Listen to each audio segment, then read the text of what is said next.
ECOWAS president confronts Traoré. Step down or be removed.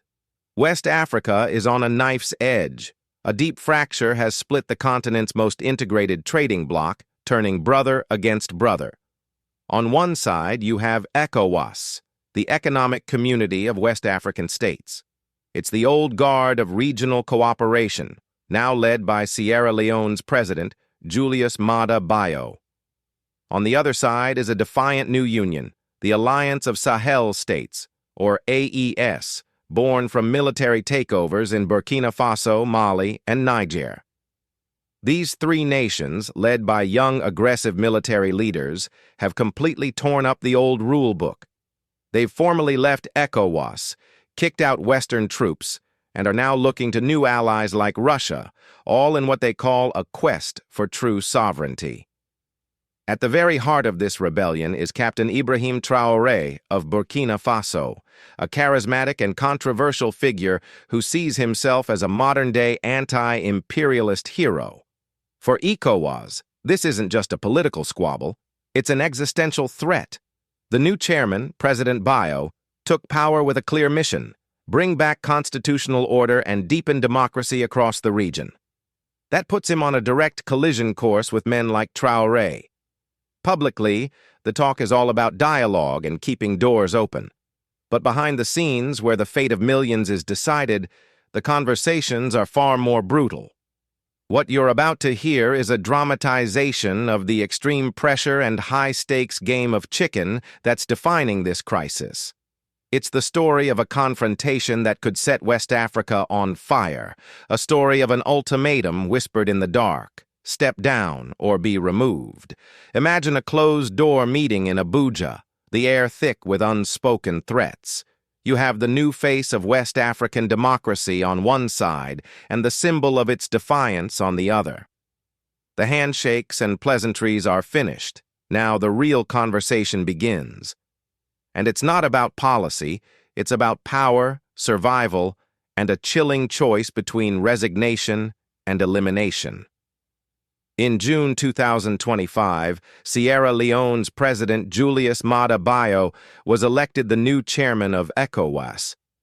A former military man who successfully transitioned to a democratic leader, many see Bio as someone who can actually navigate these turbulent waters. His election couldn't have come at a more critical time. The exit of Burkina Faso, Mali, and Niger has shattered the dream of West African unity, creating a rogue confederation right in the heart of the Sahel. The Sahel has become the world's epicenter of terrorism, a sprawling, ungoverned space where extremist groups gain ground every single day, and the crisis has only gotten worse under the juntas. In Burkina Faso, despite Captain Traoré's promise to crush the insurgency, jihadists now control huge parts of the country. This is the backdrop for our confrontation. President Bio, with the full backing of ECOWAS and its international partners, is tasked with stopping the bleed. His strategy is clear, built on 4 pillars: restore democracy, boost security cooperation, fire up economic integration, and rebuild the bloc's credibility. Every single one of those goals is a direct shot at Captain Ibrahim Traoré and his allies. Traoré, on the other hand, is a bit of an enigma. To millions of young Africans, he's a hero, a modern Thomas Sankara standing up to foreign powers and corrupt elites. To his critics in the West and in regional halls of power, he's a dangerous strongman, tearing down democratic institutions and cozying up with destabilizing forces like Russia. He's nationalized gold mines, kicked out French media, and declared that the fight in the Sahel isn't against terrorism, but against imperialism. The Alliance of Sahel States is his fortress. Together, the 3 nations are pushing to create their own currency, an investment bank, and a 5,000-strong joint military force to fight insurgents on their own terms. They are drawing new lines in the sand, building a new reality that ECOWAS simply cannot accept. The stage was set for a clash, not of armies, but of wills. And President Bio, representing the established order, would be the one to deliver the message. Let's step inside that fictional but very plausible room in Abuja. The air conditioning hums, a cold contrast to the political heat. Across a polished table sit the two men who represent the region's fractured soul, President Julius Maada Bio and Captain Ibrahim Traoré. The dialogue we're imagining isn't about diplomatic niceties. It's the raw, unfiltered conflict that's tearing West Africa apart. Captain Traoré, Bio might begin, his voice calm but hard as steel. We're past the point of pleasantries. Your actions are putting this entire region in danger. Your decision to leave ECOWAS was a betrayal of the very idea of African unity our fathers fought for. Traoré, younger and radiating defiance, would likely lean forward. Mr. President, my loyalty is to the people of Burkina Faso, not to an organization that serves foreign interests. For decades, ECOWAS just watched as our resources were stolen and our people were killed by terrorists. Your democracy only brought us weakness. We are choosing strength. This is where things escalate. Bio, using his mandate, would start dismantling Traoré's argument piece by piece. Strength? You call this strength? Your country is bleeding. The security situation is worse than it's ever been. Your so-called militarized approach has just poured gasoline on the fire, creating even more chaos for these groups to thrive in.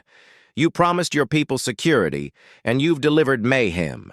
You claim you're fighting imperialism while inviting new partners who will demand their own price. He would pause, letting that sink in. You've built this alliance of Sahel states as a shield, but it's a shield made of glass. You talk about a new currency, a new bank, a new military. These are fantasies, Captain. The reality is your nations are landlocked, isolated, and more vulnerable than ever. You've cut yourself off from the economic lifeline of West Africa. Traoré's response would be sharp, laced with the kind of rhetoric that's made him a star. The only lifeline we were on was a colonial leash. The CFA franc, the Western-backed security deals, those were chains, not lifelines. We're choosing self-reliance. It's a hard road, but it's our road. You talk about vulnerability, but we see a moment of creation. But Bio would slice right through the ideology. This isn't a debate. It's a reckoning. The tone would shift from confrontational to something much darker. Let me be perfectly clear, Captain. This isn't a negotiation. The time for talking is over. ECOWAS, with the full support of its partners, will not allow a permanent state of unconstitutional rebellion in its backyard. Your project is a threat to regional stability. And threats, Bio would say, his eyes locking onto Traoré's, must be neutralized. This is where the story shifts from a political drama to a thriller. This is the point of no return. You've survived coup attempts before, Captain, Bio would continue, his voice now a low, chilling whisper.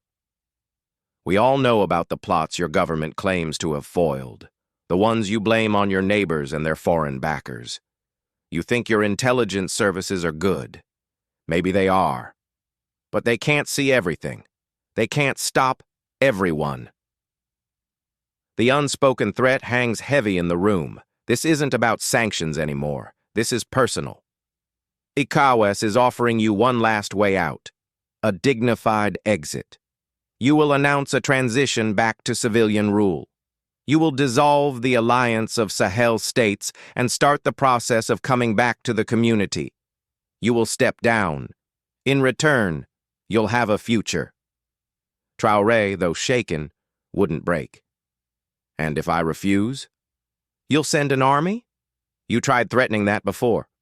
It only united us. Bio would shake his head slowly. No, Captain. An invasion is messy. It creates martyrs. We've learned that lesson. Our approach will be far more precise. It will be targeted. It will look like just another internal power struggle, another failed coup. Except this time, it won't fail. There are officers in your own army, men in your inner circle, who believe your path is leading Burkina Faso to ruin. They are patriots, and they are ready to act. If they know, they'll have immediate international recognition and support. We will give it to them. This is the climax. The raw, terrifying choice. So that's it. Resign and live. Or stay and let us restore democracy for you. You have until the end of this summit to decide. Think carefully about your future. The meeting ends. Traoré is left with the chilling realization that the threat is no longer at the gates. It's inside his own palace. The betrayal isn't just from a regional bloc, but from its chairman, who talks of peace in public while privately ordering his removal by any means necessary. This geopolitical chess game is getting more dangerous by the day. What do you think happens next? Does Traoré call his bluff, or does he start looking over his shoulder for the rest of his life? Let us know your thoughts in the comments below. And if you want to understand the complex forces shaping Africa's future, make sure you subscribe and hit that notification bell. The scene in that room, while a dramatization, is built on a foundation of very real and dangerous tensions. The divide between ECOWAS and the alliance of Sahel states isn't just political, it's ideological. It represents two competing visions for the soul of West Africa. One path is integration, constitutional order, and working with established global partners. The other is a path of radical sovereignty, anti-imperialist defiance, and a burning desire to shatter the old order. Captain Ibrahim Traoré has survived numerous reported coup and assassination attempts, many of which his government has blamed on foreign and regional powers. The threat of a violent overthrow isn't some distant fantasy, it is his daily reality. For President Bayo and ECOWAS, the stakes are just as high. If they fail to bring the Sahelian states back into the fold, it could mean the permanent fracture of the region. It would embolden other would-be coup leaders and create a massive, unstable bloc that could export chaos for decades. The question hanging over West Africa today is terrifyingly simple. Is this the future of diplomacy in the region? Will democracy be restored through dialogue and development, or will it be delivered from the barrel of a gun, sponsored by the very people who claim to be its greatest champions? The story of Bayo and Traoré is more than a story of two men. It's the story of a continent at a crossroads where the only path forward is shrouded in mistrust, betrayal, and the very real threat of explosive conflict. The powder keg is set. The whole world is now watching, waiting for the spark. Thanks for watching. If you found this update insightful, do us a favor and hit that like button, subscribe for more deep dives into what's really going on in the world, and ring that notification bell so you never miss what's next.